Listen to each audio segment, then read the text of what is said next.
Tamam. Oksijeni burada bağlasak da olur. Ben damar.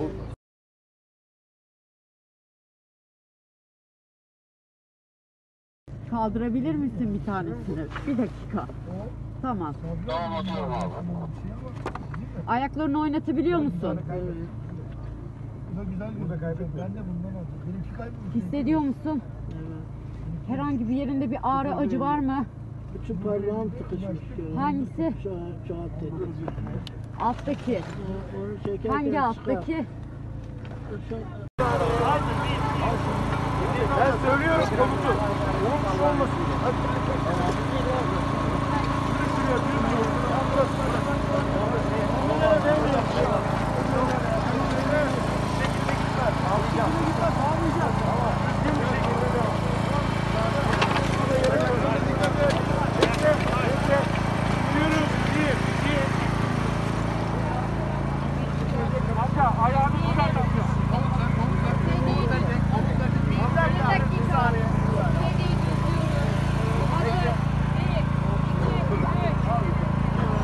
Arkanda demir var.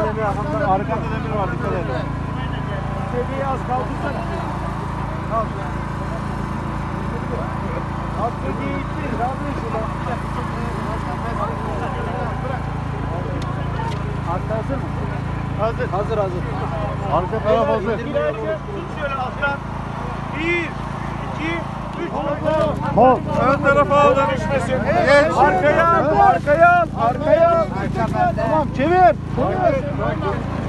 Döndü. Çevirdim. Burası en geniş. Dikkat. Bir dakika. Bu şekilde Meyilli vermeyin, düz verin. Olabildiğince düz. İneyim aşağı bak. Evet şu an.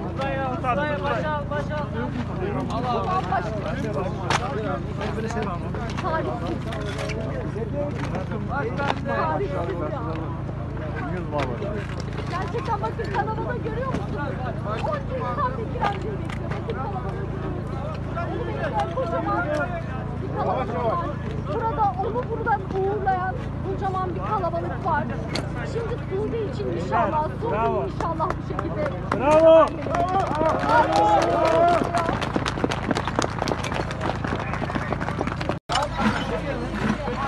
Bak orada bir kutlama var.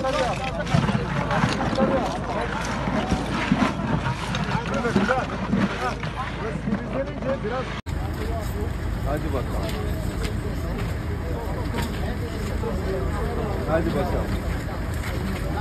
Arkadaşlar bir engel olmayın. Bir açıl. Arkadaşlar bir saniye. Erdi sen direkt. Bilmiyorum baba İsrail'den bilmiyorum. Yanında nerede baba? En son yanımdaydı deprem olduğu anda. Ondan sonra benim üstüme beton diye olunca ben kendimi yere attım. Sonra hiç sesini duydun mu? Yok duymadım sesini. Ellemeye çalıştım. Sana yakın mıydı normalde? Bana yakındı, koltuktaydı. Ha, kucağındaydı. Evet. Ellemeye çalıştım. Bir iki defa elledim ama yetişemedim. Üzerimde şey vardı. Babası Beton Merve yığını kahraman. vardı. Merve kendisi çıktı. Bize yardım Onun etti. sesini yok. Ayşe nasıl? Ayşe'ye kızım iyi. Rıza benim onlara. Bunu. O bizim şey nerede?